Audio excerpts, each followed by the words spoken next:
भारत में कोविड-19 के उपचाराधीन मामलों की संख्या बढ़कर 4000 से अधिक हो गई है, जिसमें केरल सबसे अधिक प्रभावित राज्य बना हुआ है।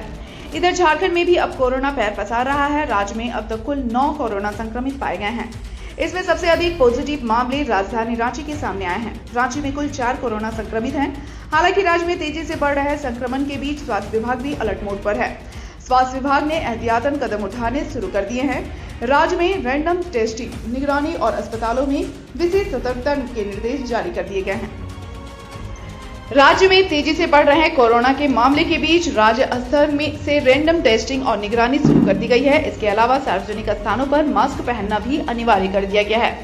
झारखंड में कोरोना को लेकर स्वास्थ्य विभाग के अपर मुख्य सचिव अजय कुमार सिंह की ओर से सभी जिलों के DCCS के लिए निर्देश जारी किया गया है। केरल के बाद महाराष्ट्र, गुजरात और दिल्ली कोविड-19 से सबसे अधिक प्रभावित राज्यों में शामिल हैं। देश में पिछले 24 घंटे में उपचाराधीन मरीजों की संख्या 4026 दर्ज की गई है और संक्रमण से 5 मरीजों की मौत की सूचना है। इस साल जनवरी के बाद से देश में कोविड-19 से अब तक 37 लोगों के मरने की सूचना है।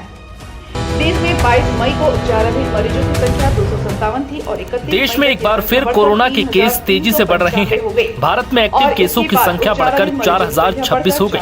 वहीं 2700 लोगों को अब तक डिस्चार्ज भी किया जा चुका है।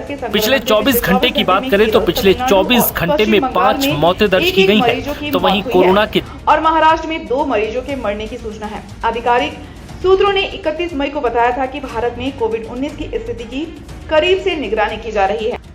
भारतीय आयुर्विज्ञान अनुसंधान परिषद के महानिदेशक डॉक्टर राजीव बहल ने सोमवार को कहा कि पश्चिम और दक्षिण भारत में वायरस के नमूनों के जीनोम अनुक्रम से पता चला कि वर्तमान में वायरस के जिस स्वरूप के कारण मामलों में वृद्धि हुई है वह गंभीर नहीं है तथा यह वायरस के ओमिक्रॉन का नया स्वरूप है। उन्होंने कहा कि वायरस के जिन 4 नए स्वरूपों का पता चला है वे LF7, XFG, JN1 और NB188 है।